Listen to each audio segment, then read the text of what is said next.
जोरदार तालियां में।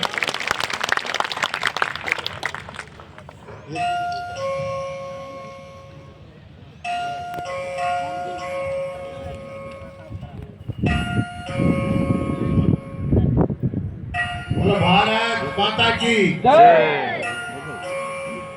किसान देवता की। हमारे आज के इस कृषि विभाग बागवानी विभाग के द्वारा आयोजित कार्यक्रम में उपस्थित बागवानी के सभी अधिकारी, हमारे इलाके के सारे प्रमुख नागरिक और किसान भाइयों, बड़ा खुशी का मौका है कि थोड़े से समय में हमारे जो यहाँ के वैज्ञानिक हैं, इन्होंने अच्छा काम किया और ये उत्कृष्टता केंद्र है जो इजराइल की विधि की खेती करने का, इससे किसानों को फायदा होगा। किसानों के बारे में जब मैं मंत्री था बहुत कोशिश की मैंने कि नई नई विधियां आए। मैं विदेश में भी गया, दुनिया की बड़ी बड़ी मंडियां देखी और सबसे बड़ी मंडी जो है गन्नौर में, जो दुनिया में सबसे बड़ी मंडी होगी, उसका निर्माण शुरू करवाया। 3,000 करोड़ रुपए का तो सिविल का ठेका है, 3-4 हजार करोड़ रुपए उसको और लगेंगे और हजारों लोगों को, हरियाणा के भाइयों को रोजगार मिलेगा। और जो दुनिया की मार्केट में जो अच्छे सब्जियां, फल अच्छी पैकेजिंग करके हम दे पाए, एक ऐसी चेन हमने तैयार करने की कोशिश की। उस मंडी के बाद फिर आगे कहा कि भाई ये जिला स्तर पर, हल्का स्तर पर भी सुविधाएं होनी चाहिए। हमारा एक डेलीगेशन जापान में गया और जापान गवर्नमेंट से भी हमने एक 4,000 करोड़ के आसपास का प्रोजेक्ट मंजूर करवाया, जिसमें 2600 करोड़ रुपए जापान गवर्नमेंट ने देने मंजूर किए और 1-1.5% ब्याज पे 30 साल के लिए पैसा दिया। आप ये देखो कि 30 साल के लिए 1-1.5% का क्या ब्याज होता है। उससे यहाँ पर जो value chain, cold storage, warehousing, packaging का काम, मैं समझता हूँ कि अगले 5-7 साल में ये सारी सुविधाएं हो जाएंगी। इससे किसानों को लाभ होगा। हमने वहाँ पिंजौर में एप्पल मंडी का निर्माण करवाया, जो हिमाचल से, कश्मीर से सेब आता है, उसके लिए कोल्ड स्टोरेज मंडी, सारे देश का व्यापारी एक जगह ऐसी हो जहां सबसे अच्छा सेब मिले, उसमें भी बिक्री भी शुरू होगी, मंडी तैयार होगी। फूलों की मंडी अभी बननी है। मुख्यमंत्री जी से मैं अभी भी बात की थी, गुड़गांव के अंदर एक फूलों की मंडी का निर्माण हो, क्योंकि हमने देखा था कि हॉलैंड में गए थे, जब दुनिया की सबसे बड़ी फूलों की मंडी हॉलैंड में है। आपको जानकर आश्चर्य होगा कि अमेरिका से फूल बेचने वाला आता है, अमेरिका से फूल खरीदने वाला आता है। क्यों आता है कि 50-100 तरह के फूल चाहिए, तो एक जगह अगर उसको पता है तो वो हॉलैंड की मंडी में मिलता है। तो इस तरह की इंफ्रास्ट्रक्चर तैयार करने में हरियाणा में बहुत सारे काम हुए। शहद का काम करने के लिए हमारे यहाँ बहुत अच्छा सेंटर है।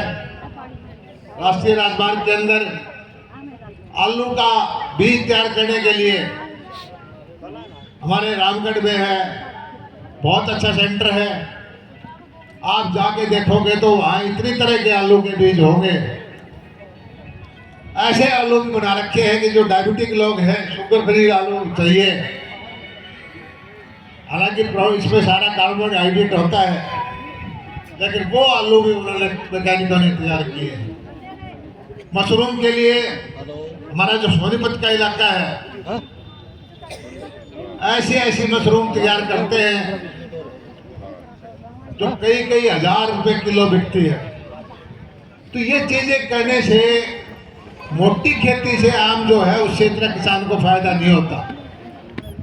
हम दिल्ली के पास है, दिल्ली मार्केट है, बागवानी की, फूलों की, फलों की, सब्जियों की खेती करें, बाजार के हिसाब से खेती करें, तब किसान को फायदा हो सकता है। और मैं ये समझता हूं कि हरियाणा सरकार का किसानों की तरफ विशेष ध्यान है। हरियाणा सरकार का कृषि का बजट बढ़ता जा रहा है। पॉली हाउस, नेट हाउस आपने देखा होगा, आज से 10 साल पहले पूरे लोहारू क्षेत्र के अंदर कोई पॉली हाउस, नेट हाउस नहीं था।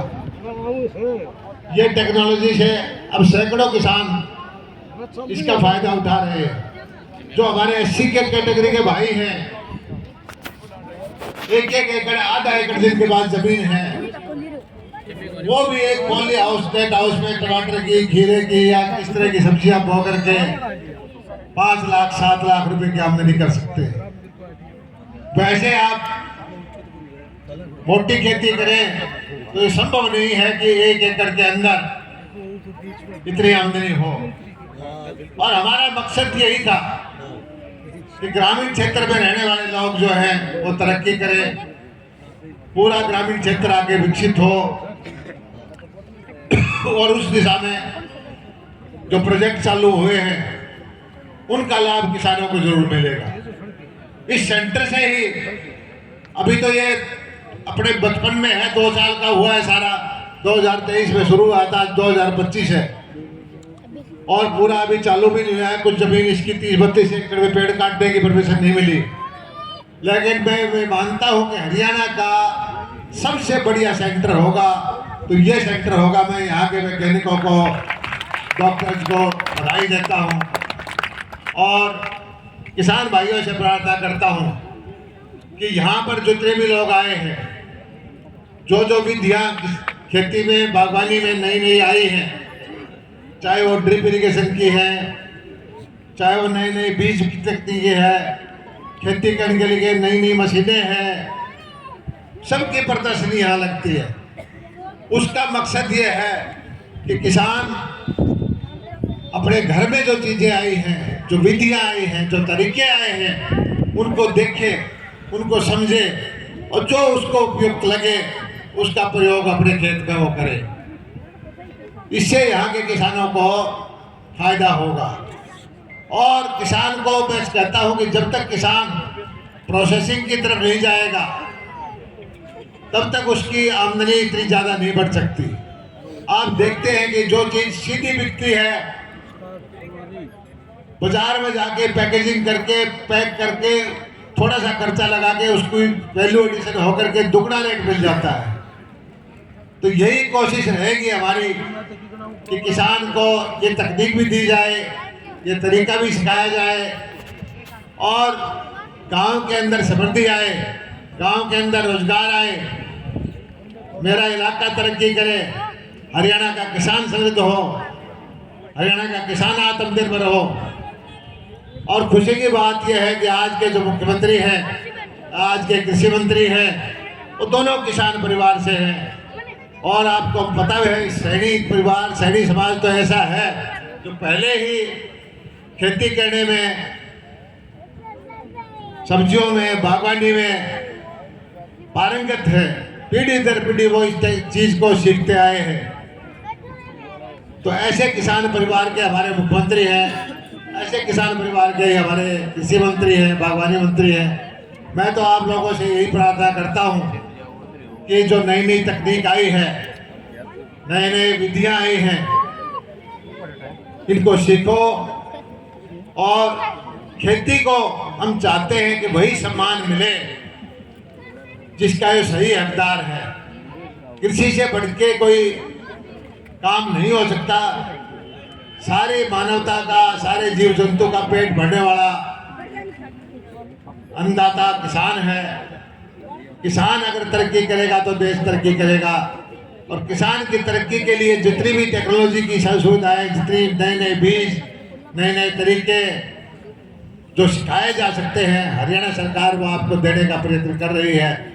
आप लोगों ने मुझे सुना, आप लोगों ने मान सम्मान दिया, आपका बहुत बहुत धन्यवाद। और मैं आपसे प्रार्थना करता हूं कि कल हमारे कृषि मंत्री और जो और अधिकारी आएंगे उनको भी आप ध्यान से सुन के और जो किसानों के प्रति जो उनकी ध्यान है उसके विचार सुन के उनका स्वागत करें। धन्यवाद। जय।